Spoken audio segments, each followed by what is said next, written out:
ನಮ್ಮ ಚಿಂತಾಮಣಿ ನ್ಯೂಸ್ ಕನ್ನಡಕ್ಕೆ ಸ್ವಾಗತ. ಚಿರತೆಯ ಆತಂಕದಲ್ಲಿ ಗ್ರಾಮಸ್ಥರು.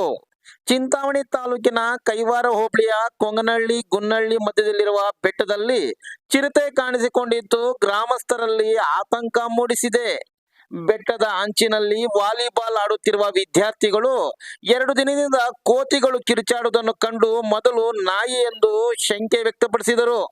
ನಂತರ ಗ್ರಾಮದ ಮುಲುಸಾಮರೆಡ್ಡಿ ಗಮನಕ್ಕೆ ತಂದಾಗ ಡ್ರೋನ್ ಕ್ಯಾಮೆರಾ ಮೂಲಕ ಶನಿವಾರ ಸಂಜೆ ಕೊಂಗನಹಳ್ಳಿ ಬೆಟ್ಟದಲ್ಲಿ ಚಿರತೆ ಇರುವುದನ್ನು ಪತ್ತೆ ಮಾಡಿ ಖಚಿತಪಡಿಸಿಕೊಂಡು ಅರಣ್ಯ ಇಲಾಖೆಗೆ ಮಾಹಿತಿ ನೀಡಿದ್ದಾರೆ. ಅರಣ್ಯ ಇಲಾಖೆಯವರು ಇಂದು ಬೋನ್ ತೆಗೆದುಕೊಂಡು ಬಂದು ಚಿರತೆ ಪತ್ತೆ ಮಾಡುವುದಾಗಿ ಭರವಸೆ ನೀಡಿದ್ದಾರೆ ಎನ್ನಲಾಗಿದೆ. ಕೊಂಗನಹಳ್ಳಿ ಮತ್ತು ಗುನ್ನಹಳ್ಳಿ ರೈತರು ಹೊಲಕ್ಕೆ ಹೋಗಲು ಆತಂಕಪಟ್ಟು ಭಯದಲ್ಲಿ ಜೀವನ ನಡೆಸುವಂತಾಗಿದೆ. ಕೂಡಲೇ ಸಂಬಂಧಪಟ್ಟ ಅಧಿಕಾರಿಗಳು ಚಿರತೆಯನ್ನು ಸೆರೆ ಹಿಡಿದು ಜನರಲ್ಲಿರುವ ಭಯವನ್ನು ಹೋಗಲಾಡಿಸುವ ತುರ್ತು ಕಾರ್ಯ ಮಾಡಬೇಕಿದೆ.